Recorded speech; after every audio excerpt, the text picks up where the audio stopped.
আসসালামু আলাইকুম। আজকে আমি আপনাদের সাথে শেয়ার করব এই 1 পাউন্ড চকলেট কেকের A to Z রেসিপি। যারা নতুন, একদম কেক বানানোর জগতে নতুন, তারাও আমার এই রেসিপিটি দেখলে পারফেক্ট একটা 1 পাউন্ড চকলেট কেক বানাতে পারবেন। চলুন তাহলে আমরা রেসিপিটি দেখে নিই। অবশ্যই ভিডিওটি সম্পূর্ণ দেখবেন। ভিডিওর সাথে আছে ছোট ছোট অনেক টিপস। আমি এখানে মেজারমেন্ট কাপ, বোল, স্প্যাচুলা সব কিছু নিয়ে নিয়েছি। এখন আমি একটা বাটির মধ্যে 2টা বড় সাইজের ডিম নিয়ে নেব। অবশ্যই আমি কেক বানানোর ক্ষেত্রে বড় ডিম নিই। বড় বড় ডিম নিলে হয় কি কেকটা অনেক সুন্দর হয়, অনেক ফুলে। তাই আমি সবসময় চেষ্টা করি একটু বড় সাইজের ডিম নিতে। অবশ্যই নর্মাল টেম্পারেচারের ডিম নেবেন। ফ্রিজে থাকলে আধা ঘন্টা আগে নামিয়ে রাখবেন। আজকে আমি কুসুম সহকারে বিট করে দেখাবো। স্পঞ্জ কেক কুসুম ছাড়াও বিট করে, আমি আজকে কুসুম সহকারে বিট করব। শুকনো উপকরণগুলো দেখিয়ে দিচ্ছি। আমি এখানে নিয়েছি 1/3 কাপ ময়দা, 1 টেবিল চামচ কর্নফ্লাওয়ার, হাফ চা চামচ বেকিং পাউডার, সাথে দিয়ে দিব 1 টেবিল চামচ cocoa powder. Cocoa powder chocolate কেকের মধ্যে মাস্ট দিতে হবে, নয়তো চকলেট কেকটা পারফেক্ট হবে না। এখন আমি সবগুলো উপকরণ চেলে নিব। চেষ্টা করবেন 2-3 বার চেলে নেওয়ার জন্য এবং চেপে চেপে এইভাবে মিশিয়ে নেবেন, কারণ কোকো পাউডারের মধ্যে অনেক দানা দানা ভাব থাকে। এটা আসলে মিশতে চায় না। যখন আমরা ব্যাটারটা রেডি করব তখন এটা মিশতে চাইবে না, গুড়ি গুড়ি দানা দানা ভাব থাকে। এটা চাললেও আসলে যায় না, চেলে নিলেও। তো আমি চেপে চেপে এটাকে ভালো করে মিশিয়ে নিয়েছি। এখন আমি ডিমটা বিট করে নিব। প্রথমে চিনি দিবেন না, প্রথমে চিনি না দিয়ে 20-30 সেকেন্ডের মতো এটা বিট করে নেবেন। তাহলে ডিমের যে এয়ার বাবলসগুলো আছে ওগুলো ভেঙে যাবে, পরে ফোম করে নিতে সুবিধা হবে, ফোমটা সুন্দর হবে, পরে কোনো এয়ার বাবলস থাকবে না। তো আমি প্রথমে এটা কিছুক্ষণ বিট করে নিই। বিট করে নেওয়ার পর আমি এর মধ্যে চিনি দেব। দেখতেই পাচ্ছেন 1 পাউন্ড ডিমের জন্য 1 পাউন্ড কেকের জন্য লাগে হচ্ছে হাফ কাপ চিনি। এটা হচ্ছে একটা পারফেক্ট মাপ। যদি মিষ্টি বেশি খায় কেউ তাহলে বাড়িয়ে নিতে পারে, বা কম খেলে কমিয়ে নিতে পারে, কিন্তু পারফেক্ট মাপ হচ্ছে হাফ কাপ। আমি এখানে হাফ কাপ চিনি নিয়েছি। অর্ধেকটা চিনি দিয়ে আমি বিট করে নেব। একসাথে দিতে যাবেন না, চেষ্টা করবেন এটাকে অর্ধেক অর্ধেক করে দিতে। আমি বাদবাকিটুকু দিয়ে এখন বিট করে নিচ্ছি। আমার বিটারের স্পিড হচ্ছে একদম লোতে, 1 থেকে 2 এর মধ্যে দিয়েই আমি ডিমটাকে এরকম বিট করে নিই। তাহলে হয় কি আস্তে আস্তে চিনিটা গলে যায় আর ফোমটাও পারফেক্ট হয়।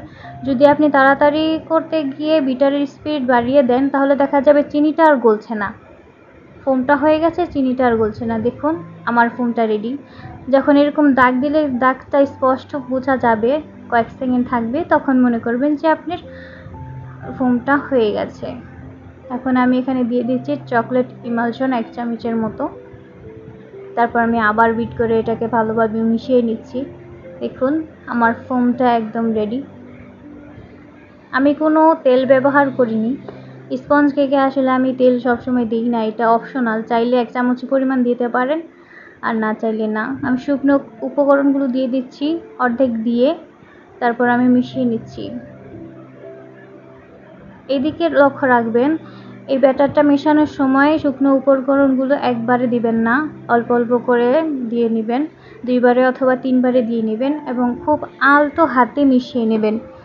যদি তাড়াহুড়ো করে জোরে জোরে মেশাতে যান তাহলে যে ডিমের ফোমটা এটা বসে যাবে, তাহলে আর কেকটা পারফেক্ট মতো হবে না, হয়তো ফুলবে না, নয়তো চুপসে যাবে, এরকম হবে।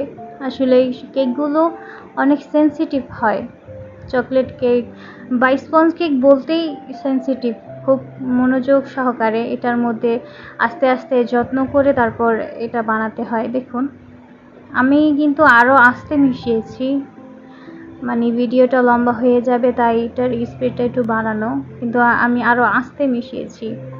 মানে ব্যাটারও বুঝবে না যে এটার মধ্যে যে মিক্সার করা হচ্ছে, এরকমভাবে আস্তে আস্তে আস্তে আস্তে বাচ্চাদের মতো বিহেভ করে এটার সাথে আর কি ময়দাটাকে মিশিয়ে নিতে হবে। যদি আপনি ভালো করে মিশাতে পারেন, এই সবগুলো স্টেপ বাই স্টেপ যদি আপনি ফলো করেন, অবশ্যই আপনার কেকটা পারফেক্ট হবে। আর আমি এই কেকটা কিন্তু চুলার মধ্যে বেক করেছি। দেখুন আমার মেশানো হয়ে গেছে। বেশি মেশাতে গেলে ডিমের ফোমটা নষ্ট হয়ে যাবে। এখন আমি স্প্যাচুলা দিয়ে দেখে নিচ্ছি যে নিচে কোনো দানা দানা আছে কিনা, শুকনো উপকরণ আছে কিনা। এই দেখুন নিচে শুকনো শুকনো উপকরণগুলো কিন্তু ছিল, একটু একটু করে দেখা যাচ্ছে। আমি এগুলোকে আবার একটু নেড়ে তারপর মিশিয়ে নিচ্ছি, একটু উপর নিচ করে। আলতো হাতে করবেন এই কাজটা, তাড়াহুড়ো করবেন না কখনো। এটাকে আস্তে আস্তে নেড়ে আমি মিশিয়ে নিচ্ছি। আমার ব্যাটারটা একদম রেডি। আমি একটা 8 ইঞ্চের মোল্ডে এটা বেক করে নিব। আমি নিচে একটা লেখালেখির কাগজ দিয়ে দিয়েছি, একটু অয়েল ব্রাশ করে।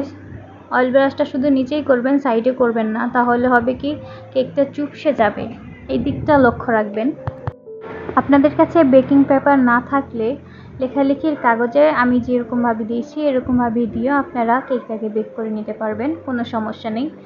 আমি এখন এটাকে একটু নেড়ে দিয়েছি যাতে কেকটা সমান হয়। এভাবে একটু নেড়ে দিলে কেকটা চারিদিকে সমানভাবে হয়ে ফুলে। তারপর আমি কিছুক্ষণ ট্যাপ ট্যাপ করে নিয়েছি জোরে জোরে। এই দেখুন আমি এটাকে এখন প্যানে বেক হতে দেব। প্যানের ঢাকনা যদি কোনো ছিদ্র থাকে বন্ধ করে দিবেন। এর সাথে চলুন আমরা চকলেট টপারগুলো বানিয়ে নিই। আজকে আমি আপনাদেরকে একদম সহজ পদ্ধতিতে চকলেট মেল্ট করে দেখাবো। আমি কিন্তু একদম র চকলেটটা নিয়েছি, প্রায় 20-30 গ্রামের মতো হবে। একটা পাইপিং ব্যাগে ভরে ফুটন্ত গরম পানিতে আমি এটা মেল্ট করে নিচ্ছি।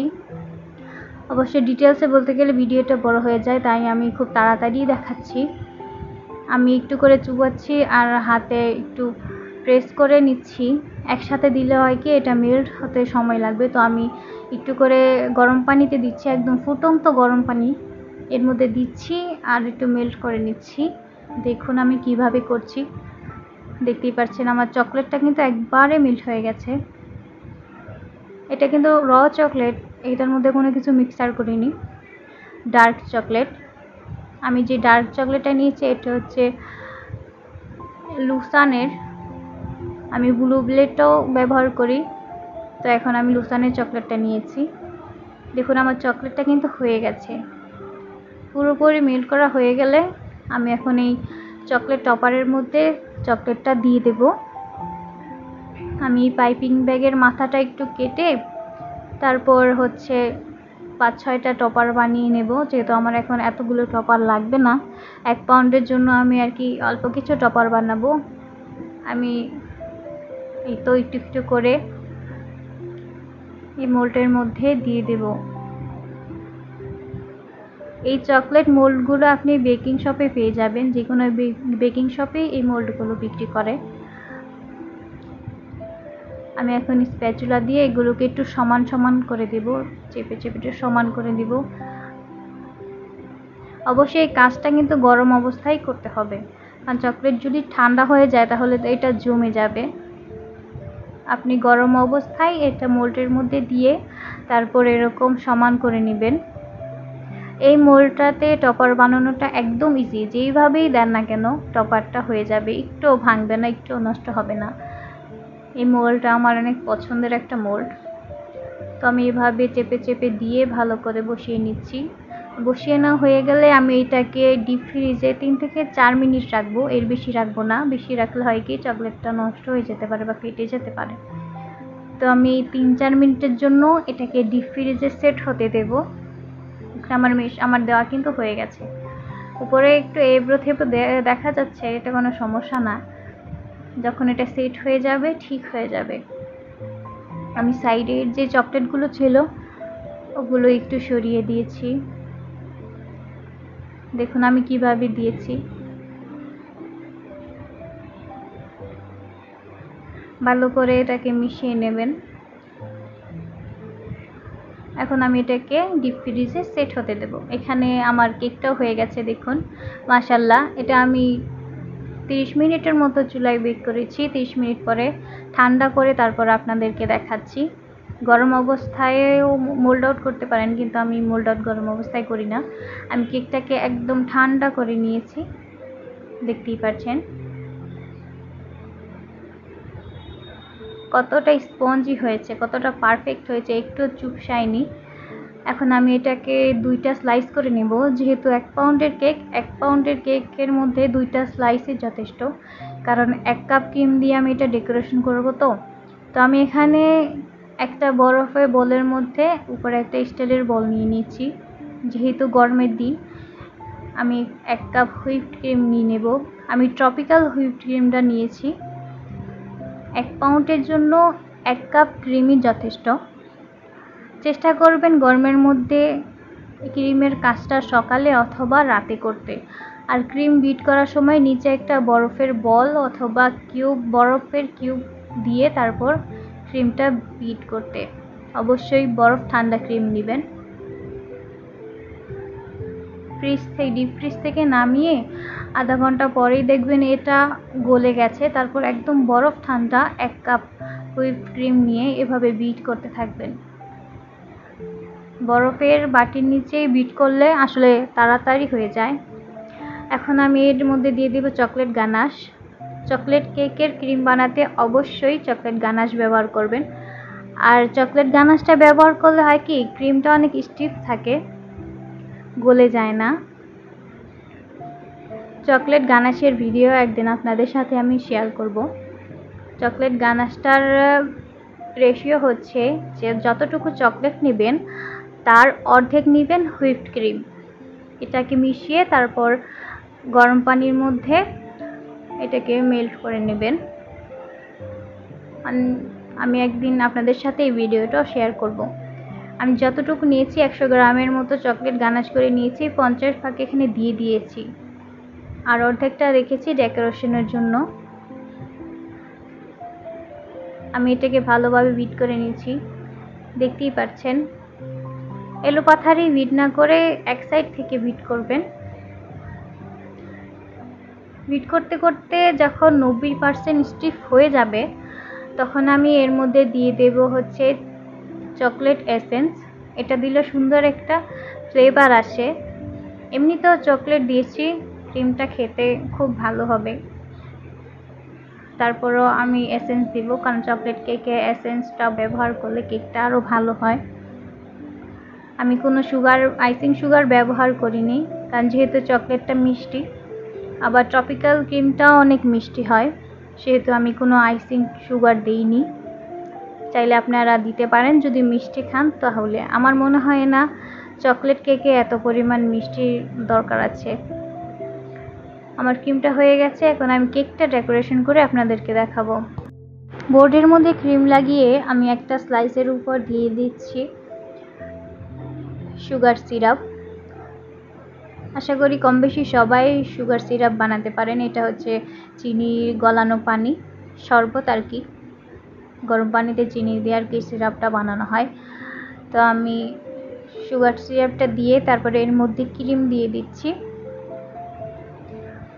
যেহেতু আমি 2টা স্লাইস করেছি, একটু মোটা করেই ক্রিমের লেয়ারটা দিয়েছি। তারপর উপরেরটাও বসিয়ে দিলাম।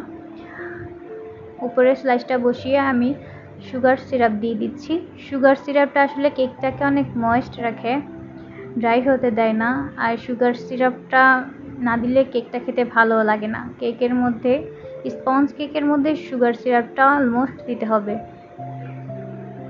আমি এখন একটু ক্রিম দিয়ে পুরো কেকটাকে ক্রাম কোট করে নেব। যারা হচ্ছে নতুন তারা ক্রাম কোট করে তারপরে ডিপ ফ্রিজে রাখলে 15 মিনিট সেট হতে দেবেন। আর যদি নর্মাল ফ্রিজে রাখেন তো আধা ঘন্টার মতো কেকটাকে সেট করে নেবেন। তাহলে হয় কি, যখন ক্রিম দিয়ে ফিনিশিং দিবেন তখন আর গুড়ি গুড়ি যেই কেকের দানা আছে ওগুলো উঠে আসবে না। এই যে গুড়ি গুড়ি দেখতে পাচ্ছেন, এগুলো আর উঠে আসবে না, তখন সেট হয়ে যাবে। এদিকে আমার টপারগুলো কিন্তু হয়ে গেছে, আমি আপনাদেরকে একটু খুলে দেখাচ্ছি। দেখেছেন, এবড়ো থেবড়ো করে দিয়েছি অথচ কত সুন্দরভাবে সেট হয়ে গেছে। টপারগুলো কিন্তু কমপ্লিট। এখন আমি কেকটাকে ক্রিম দিয়ে ডেকোরেশন করে দেখাচ্ছি। আমি কিন্তু 15 মিনিট ডিপ ফ্রিজে সেট হতে দিয়েছি, তারপর নামিয়ে নিয়েছি। এখন একটা পাইপিং ব্যাগের মধ্যে আমি ক্রিমটা ভরে নিয়েছি। চেষ্টা করবেন পাইপিং ব্যাগের মধ্যে দিয়ে তারপরে হচ্ছে ফিনিশিংটা দেওয়ার জন্য, তাহলে এক জায়গায় বেশি এক জায়গায় কম এরকম হবে না। যারা হচ্ছে নতুন কেক ফিনিশিং আসে না তাদের জন্য এটা কিন্তু অনেক ইম্পর্ট্যান্ট। এইভাবে ক্রিমটা যদি পাইপিং ব্যাগে ভরে দেন তাহলে ফিনিশিং খুব তাড়াতাড়ি চলে আসবে। আমি প্যালেট নাইফ দিয়ে ভালোভাবে এটাকে মানে সমান করে দিচ্ছি, সাইডগুলো উপরে দেখতেই পাচ্ছেন। তারপর একটা স্ক্র্যাপার নেবেন, স্ক্র্যাপার না থাকলে ভিজিটিং কার্ড দিয়েও হয়। স্ক্র্যাপার না থাকলে একটা ভিজিটিং কার্ড নেবেন, স্ক্র্যাপার দিলে হয় কি কেকের ফিনিশিংটা তাড়াতাড়ি আসে। প্যালেট নাইফটা দিলে একটু সময় লাগে।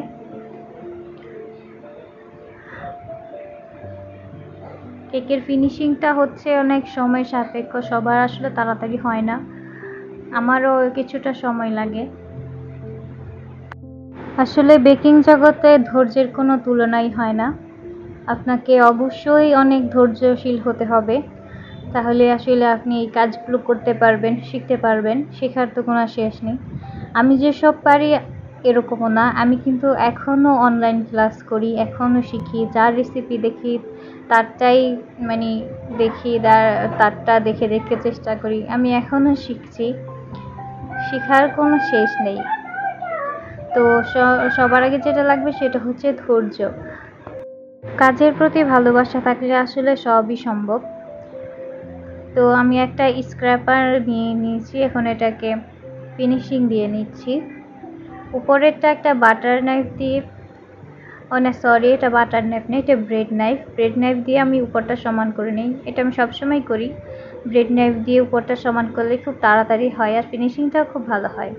তারপর আমি যেই চকলেট গানাশ করেছিলাম, যেই চকলেট গানাশটুকু রেখে দিয়েছি অর্ধেকটা, আমি এটা পুরোটাই দিয়ে দিব। দিয়ে সাইড দিয়ে একটু ড্রপ ড্রপ করে দিয়েছি, দেখতেই পাচ্ছেন। ড্রপ ড্রপ করে দিলে হয় কি কেকটা অনেক সুন্দর লাগে। তারপর আমি একটা স্টার নজেল নিয়েছি, স্টার নজেল বলতে 1M নজলটা নিয়েছি। 1M নজল দিয়ে আমি এরকম ফুল করে দিয়েছি, তারপর মাঝখানে টপারগুলো দিয়ে দিয়েছি। আমার কাছে খালি খালি লাগছিল তাই আমি তবক দিয়ে দিয়েছি, গোল্ডেন কালার তবক। কিছু চিপস দিয়েছি, চকলেট চিপস, দেখতেই পাচ্ছেন। আমার কেকটা ডেকোরেশন করা কেমন হয়েছে, আমার কেকের রেসিপিটা কতটা উপকারে আসছে আপনাদের অবশ্যই আমাকে কমেন্ট করে জানাবেন।